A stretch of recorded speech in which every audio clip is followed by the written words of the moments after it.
Nos aliments sont-ils bourrés de pesticides? C'est la question que je vais poser à André Fougeroux de l'Académie d'agriculture. Info ou intox? Bien, merci pour l'invitation déjà. Moi, je voudrais commencer par dire qu'on a quand même une alimentation parmi les plus sûres au monde. C'est une alimentation vis-à-vis de laquelle les consommateurs ont des exigences très fortes. Ils veulent de l'alimentation pas chère, régulièrement produite, avec de la traçabilité, locale. Il y a beaucoup d'exigences sur cette alimentation. Pour avoir ça, il faut des produits de protection des plantes. On ne peut pas produire la quantité et la qualité que souhaitent les consommateurs sans protection des cultures. Cette protection des cultures, elle est très encadrée. Et notamment, le suivi des résidus, le suivi des traces de produits qu'on pourrait retrouver dans l'alimentation est très encadré.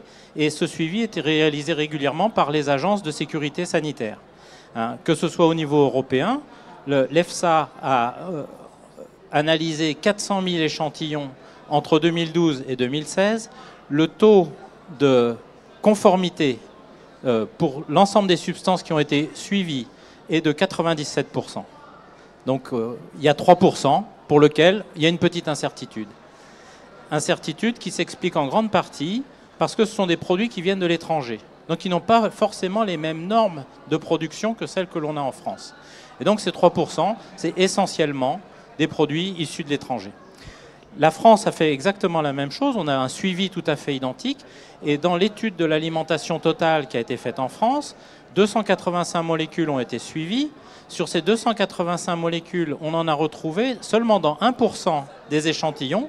Il y a eu quand même 140 000 échantillons analysés. Sur ces 140 000 échantillons, 1% seulement contenait 73 molécules. Alors, on peut toujours s'inquiéter de ces traces. Est-ce qu'ils sont dangereux ou est-ce qu'elles ne sont pas dangereuses? On ne peut pas donner une réponse oui et non. C'est à étudier au cas par cas. Mais encore une fois, on a une des alimentations les plus sûres au monde. André Fougeroux, si on veut en savoir plus, comment fait-on? Alors, vous pouvez vous référer au dernier numéro de Sciences et Pseudosciences qui traite de cette question des traces dans l'alimentation et notamment des effets sur la santé. Édité par l'Association pour l'information scientifique, AFIS. Merci beaucoup. Merci.